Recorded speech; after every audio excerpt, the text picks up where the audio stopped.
Nous allons maintenant au Gabon. Bongo juge l'éducation sinistrée et veut la réformer. Le président Ali Bongo Ondimba a jugé l'éducation du Gabon sinistrée et a annoncé vouloir révolutionner le système éducatif dans un discours prononcé à la télévision d'État à l'occasion de la fête de l'indépendance. Les résultats 2018 du baccalauréat sont à peine moins catastrophiques que ceux de 2017. Il faut révolutionner le système. Il en va de l'avenir de nos enfants, a déclaré le président gabonais. Le secteur de l'éducation est au Gabon miné par de faibles moyens financiers qui conduisent à de mauvaises conditions de travail, des classes surchargées, des programmes scolaires inachevés et des enseignants qui accumulent des arriérés de salaire.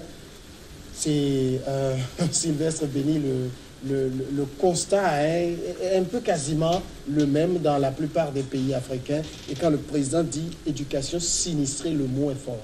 Oui, je crois que le mot est fort, mais il a trouvé le bon mot. Il a trouvé donc le meilleur, même pour caricature, et ne serait-ce que pour la peinture donc, de l'éducation en Afrique.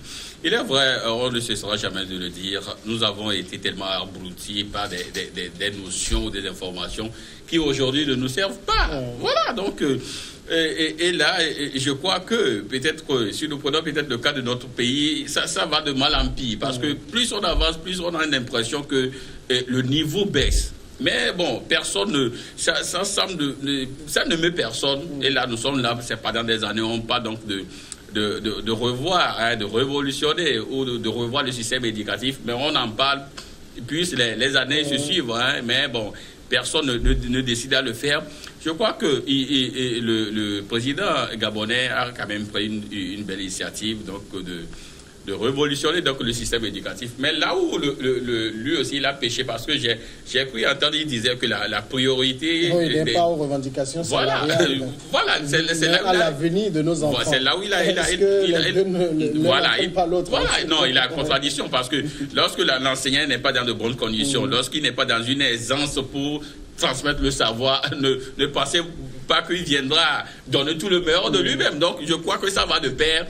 Lorsque vous voulez révolutionner le système éducatif, vous devez également penser à ce que les enseignants, ceux qui transmettent leur savoir aux jeunes, aux enfants, il faudrait également qu'eux aussi soient dans de meilleures conditions. C'est là le drame en Afrique, c'est ce qu'on pense que non, ceux qui transmettent le savoir, eux, en réalité, on ne se préoccupe pas d'eux. On pense peut-être à la vie des enfants, mais c'est eux qui sont là, c'est eux qui transmettent leur savoir, c'est eux qui doivent quand même se donner le meilleur d'eux pour peut-être l'avenir ou le bien de ces enfants-là. Mais lorsque vous tentez à les négliger, vous voyez ce que ça donne. Si nous prenons le cas du Togo, aujourd'hui, cette année a été peut-être la plus longue saison que nous avons enregistrée, parce qu'il y a tellement eu de grèves au Togo. Les enseignants ont tellement revendiqué des choses depuis 2013. Aujourd'hui, nous en sommes encore là. Peut-être qu'à la rentrée prochaine, on va encore enregistrer des grèves. Et là, ça devient récurrent. Et puis, c'est cyclique. Ils font des grèves. Le gouvernement donne un peu. On continue. Et puis là... Et point barre, je crois qu'à un moment donné, il faut le faire. Et si vous prenez peut-être le cas du Gabon, pourquoi je dis qu'il a dit que l'éducation est sinistrée? C'est bon, parce que si vous prenez peut-être 2013, en 2013, il y avait quand même plus de 1600 élèves qui ont été peut-être exclus du baccalauréat pour faux, usage de faux. Et si nous prenons en 2015, c'est encore des jeunes au niveau donc, de l'école primaire qui ont triché, et même au BPC. Donc ça veut dire que c'est un pays où il y a tellement de fraude, il y a tellement de tricherie, et même le président même de la République en 2016, il a triché pour les élections. Donc voilà. Jeff Le Prince, est-ce que l'éducation quand même en Afrique, c'est vrai, hier on évoquait un peu une question d'éducation dans notre émission ici, et le constat était unanimement partagé, l'Afrique a un problème au niveau de son système d'éducation.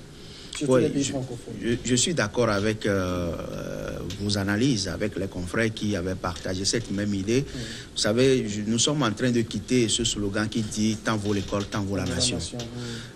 Ça fait mal aujourd'hui de constater que ce n'est plus ça, ce que nous avions vu par le passé. Vous prenez les réformes éducatives dans nos pays africains, ce n'est plus la même chose. Si on fait un tour au Togo, cette réforme qui a été faite en 70 ou 75, voilà, 75, par le ministre Agbeti Afa, si j'ai encore bonne mémoire. Donc ça veut dire que c'est ce même programme que nous sommes en train de suivre aujourd'hui. Alors qu'aujourd'hui, nous sommes à une mondialisation avec tout ce que nous avons comme technologie aujourd'hui. Il faut faire évoluer l'éducation. Et il faut faire une éducation adaptée à la situation.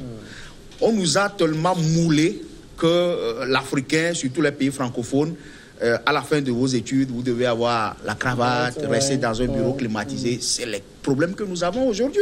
Quand nous crions problème de chômage, etc., on ne nous a pas appris à se prendre en charge. Quand on parle aujourd'hui de l'entrepreneuriat, est-ce que nous sommes éduqués à ce sens, à entreprendre? On nous a plus éduqués à écrire des demandes d'emploi. Tout à fait, j'ai l'honneur, ça s'arrête là. Mais dans les pays anglophones, la différence est claire. Que déjà à l'école primaire ou au secondaire, on apprend déjà à se prendre en charge. C'est-à-dire que si ça ne va pas, vous pouvez créer votre entreprise. Mais dans nos pays africains, ce n'est pas ça. Si le président gabonais prend la responsabilité aujourd'hui de faire cette déclaration, je pense que c'est une bonne déclaration, mais que ça ne reste pas une déclaration politique pour plaire aux gens. Aujourd'hui, on n'a plus de temps à perdre sur les discours, mais il faut poser des actes. Il faut poser des actes, en ce sens que depuis un moment, des arriérés au Gabon qu'on a commencé par constater, alors que par le passé, nos frères togolais quittaient le Togo pour aller enseigner au Gabon. Aujourd'hui, le constat est amer, que tout est en panne là-bas. Ça veut dire qu'il y a un problème de gouvernance qui se pose toujours. Alors, si les chefs d'État africains veulent véritablement changer l'Afrique, je pense qu'on doit quand même prendre comme priorité l'éducation. Parce que c'est la base de notre pays. L'incivisme que nous constatons aujourd'hui, si nos enfants sont éduqués en ce sens, pour dire à un enfant, après avoir mangé, tu ne dois pas jeter l'emballage dans la rue, et l'enfant sait que dès l'école, on m'a dit que je dois aller vers la poubelle. Mais aujourd'hui, c'est le contraire que nous constatons. Nous ne sommes pas éduqués comme ça, nous sommes dans nos véhicules, il faut voir tout ce que nous faisons sur les routes qui sont bien construites, que nous apprécions d'ailleurs, mais on insulte même les bonnes dames qui sont en train de mettre au propre parce qu'il y avait deux, il faut le faire. Donc ça fait mal aujourd'hui. Donc je pense que l'éducation, c'est la base de tout développement. Alors, les chefs d'État africains doivent repenser autrement l'éducation. Mais parler de l'éducation, c'est tout un arsenal qu'il faut mettre. C'est toute une machine qu'il faut mettre en place. Est-ce que l'enseignant est bien payé? L'enseignant a toutes les conditions nécessaires pour pouvoir transmettre le savoir. Si l'enseignant n'est pas bien payé, il est mal logé, il n'a pas les primes qu'il faut pour les recherches, il n'a pas le recyclage, c'est-à-dire que ces anciennes fiches depuis 2000, c'est ça qu'il est en train de traîner sans l'actualiser. Donc ça veut dire que ça pose problème. Alors, c'est là où je voudrais dire... Le président dit que la priorité n'est pas aux revendications salariales. Non, il se trompe. Il se trompe. Parce que si l'enseignant revendique, il n'ira pas à l'école. Il y aura grève. Et là, vous pouvez mettre tout ce qu'il faut pour enseigner les enfants. Mais l'enseignant qui n'est pas là, mais comment est-ce que l'enfant va pouvoir apprendre?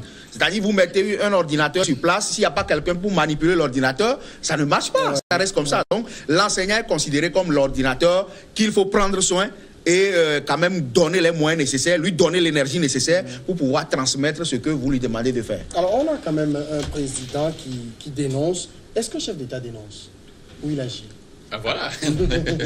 Voilà, donc je crois que, et tout à l'heure, mon confrère l'a dit, on ne voudrait pas que cela soit une communication politique, parce qu'on a tellement vu, et vous savez, à quelques heures des joutes électorales, on sort de gros mots et tout pour plaire, et après, basta.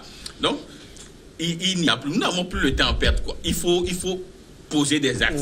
Il faut poser des actes. Aujourd'hui, il parle de révolutionner le tout. Je crois que s'il demande peut-être au Parlement, ou il prend peut-être un panel universitaire, bon, vous, concoctez-moi quelque chose, ne serait-ce que pour les prochaines années, on saura que voilà, il y a quand même un déclic, il a enclenché un processus, mais il a dit, et puis basta, peut-être que 2 ans après, il reviendra avec un autre slogan, et puis voilà, c'est ça l'Afrique. Donc, aujourd'hui, il faudrait qu'on pose des actes. Le temps des discours, c'est fini. Allons maintenant, comme l'a fait peut-être Thomas Sankara à l'époque, la parole aux actes. Donc, allons directement aux actes et pour qu'on puisse mais quand on parle de révolutionner le système éducatif, qu'est-ce qu'on met dedans aujourd'hui? Qu'est-ce qu'il y a à faire? Est-ce qu'il suffit de bien payer les enseignants, d'avoir des infrastructures? Qu'est-ce qu'il y a à faire au niveau? Oui. En fait, c'est tout un ensemble. Les infrastructures, payer bien les enseignants même la réforme même du système éducatif. Je crois que ça doit passer par là. La réforme du système éducatif, pendant des années, peut-être au Togo, on a dit Samori Touré, les pharmaciens américains, les villes allemandes. Mais aujourd'hui, si on me dit de montrer peut-être à l'héritier sur une carte du Togo, je serais incapable de le faire. Mais demandez-moi de montrer peut-être la ville de Lyon sur une carte de la France. C'est vite fait. Donc, c'est ça, on nous a tellement moulé donc, dans cet esprit-là. On est resté dans un système colonial de l'éducation. Oui, et nous en sommes encore dans le système colonial, c'est ça. On nous apprend tous les autres, alors que peut-être le petit Français qui est quelque part, peut-être à Lille ou je ne sais quoi, mais ignore même que le Togo existe. Ouais. Je me rappelle bien quand on était au Mondial, on a demandé donc à une dame, et en fait, Alessi Romario jouait à Loire Cuiseau. On a demandé à une Française si vous connaissez le Togo. Ben, la dame était là, elle ne savait même pas que ce pays-là existe. Quoi, vous voyez. Donc, nous avons quand même tellement appris de la France que même si on dort, on réveille, dit où se trouve peut-être, quelle est l'agriculture donc, ou l'élevage la plus adaptée en France, on serait même capable de le dire. Mais ici, on ne connaît même pas là où il faut choisir pour les élevages. Donc, je vous dis, à un moment donné, il faudrait revoir tout le système. Payer bien les enseignants et je crois que et également il faudrait que l'éducation aussi soit adaptée à l'ère au temps. Aujourd'hui, des gens qui excusez-moi le thème des gens, on a tellement de psychologues au Togo que finalement le débouché, il n'y a pas de débouché. On a tellement donc de professeurs d'allemand qu'il n'y a pas de débouché. Donc à un moment donné, il faudrait que du moins la formation soit adaptée aux réalités du terrain.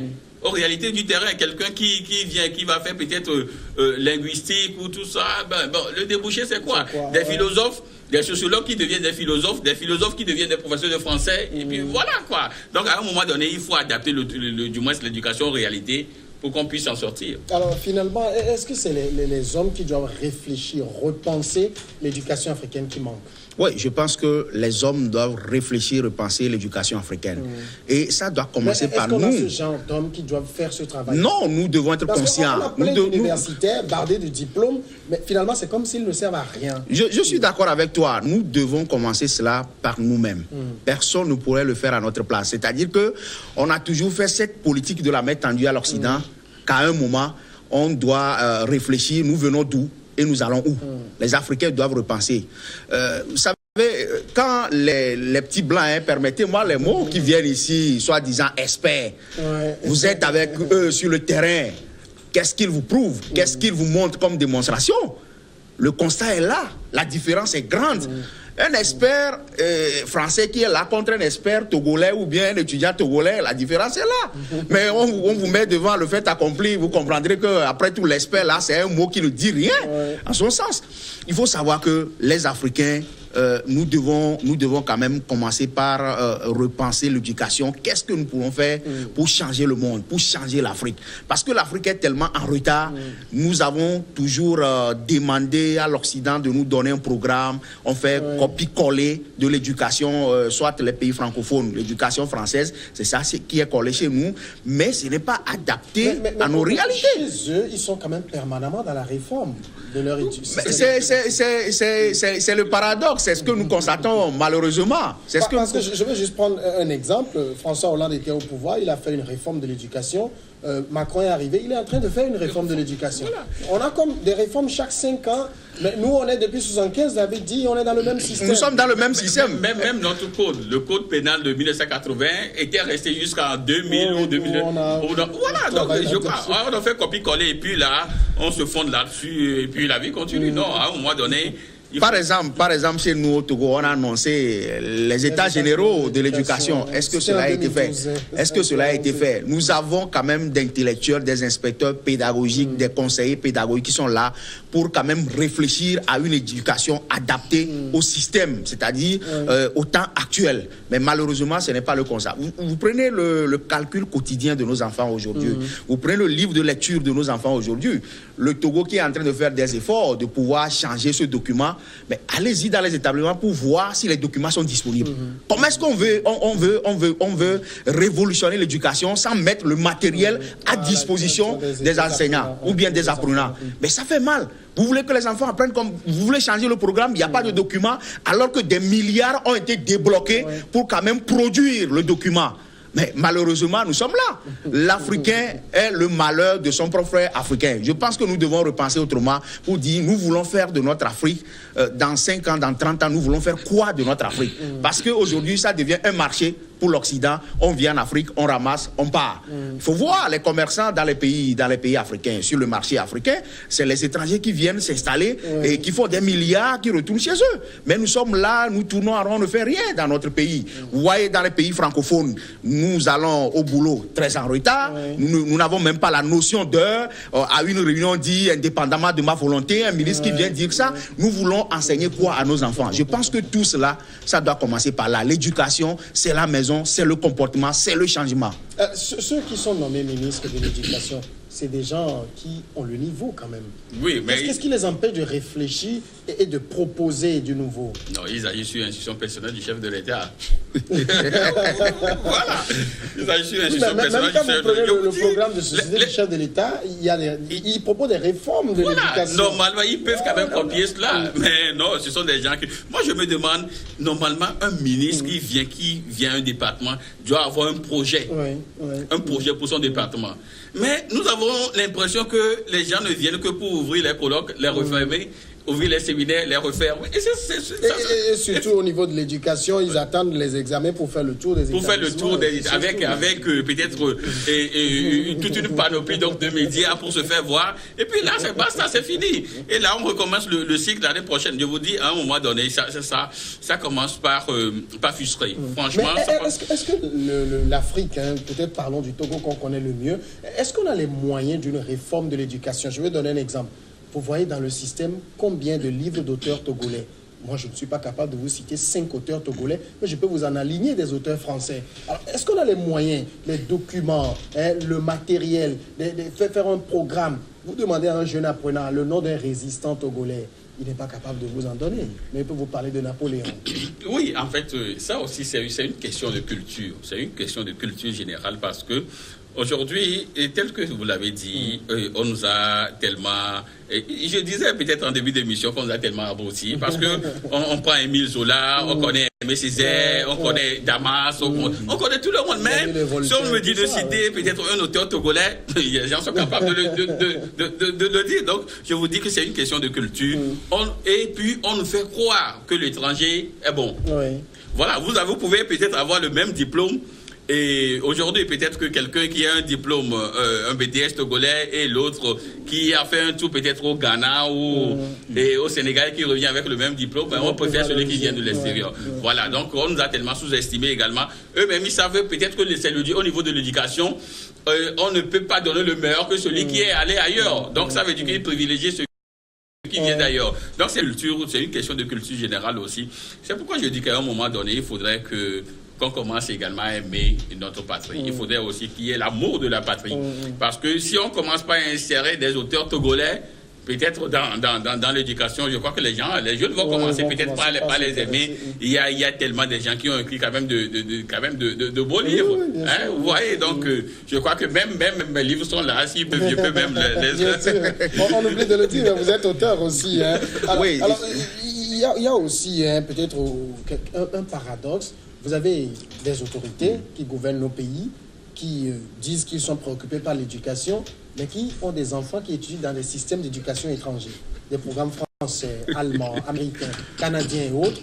C'est quoi? Notre programme, notre système, il est aussi mauvais que ça? Non, c'est une question de moyens. C'est comme un artiste dira, la vie, c'est les moyens.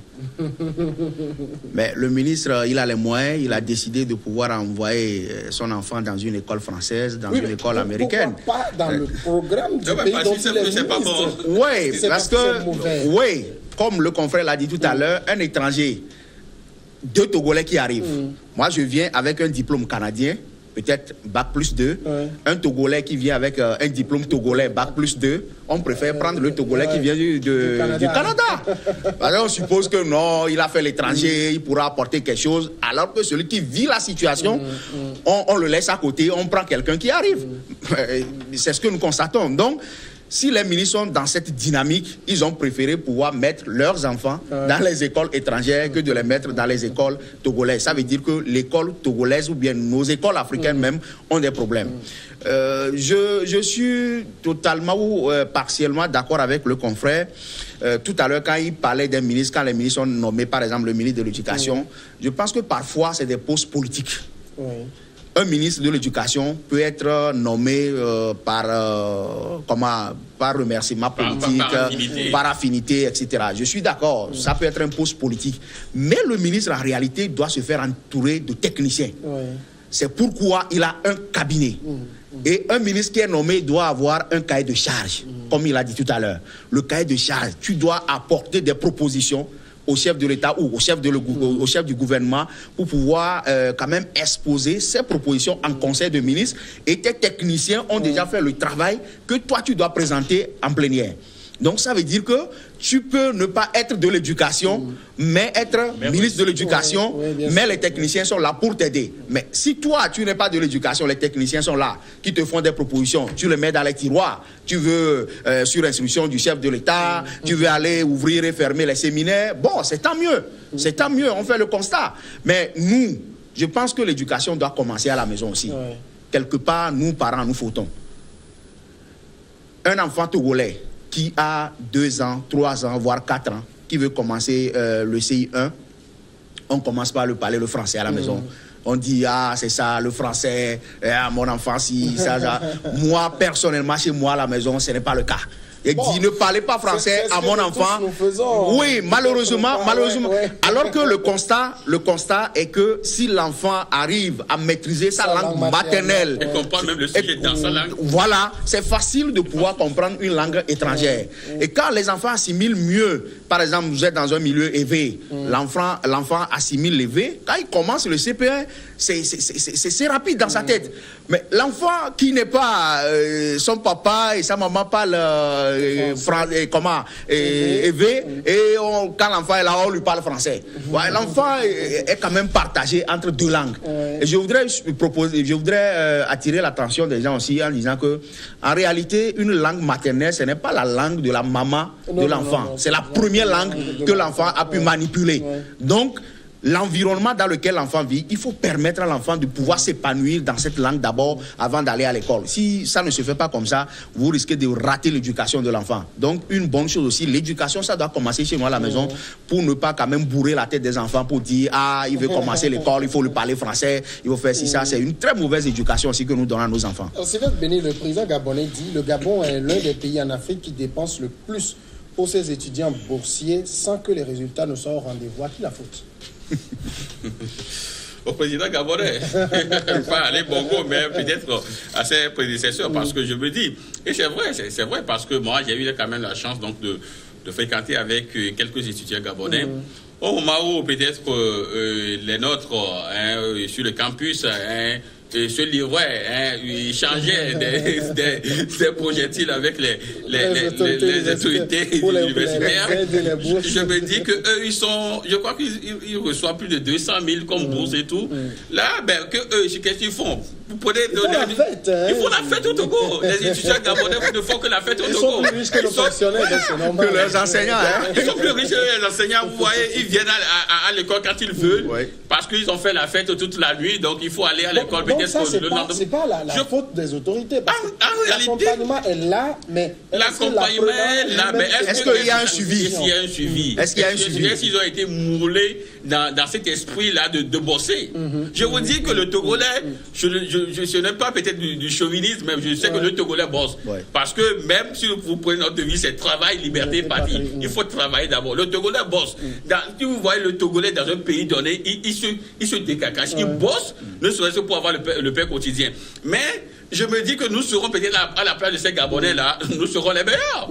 Parce que les gens ont les moyens, ils ont tout, mais ils sont quelque peu, ils se laissent un peu aller. On ne veut pas dire quand même qu'ils sont paresseux, mais ils se laissent un peu aller peut-être à des vies peut-être trop faciles. Et là, le résultat ne suit pas. Parce que ceux qui viennent ici, je vous dis, il y a des étudiants tchadiens qui viennent ici et qui font quand même de belles choses. Ils retournent dans leur pays pour être les meilleurs. Mais certaines nationalités aussi qui viennent ici, c'est pas en fait un cliché sur du moins les étudiants gabonais, mais ils font trop de fêtes au Togo. Ils sont venus pour étudier. Il faut les voir dans les boîtes de nuit.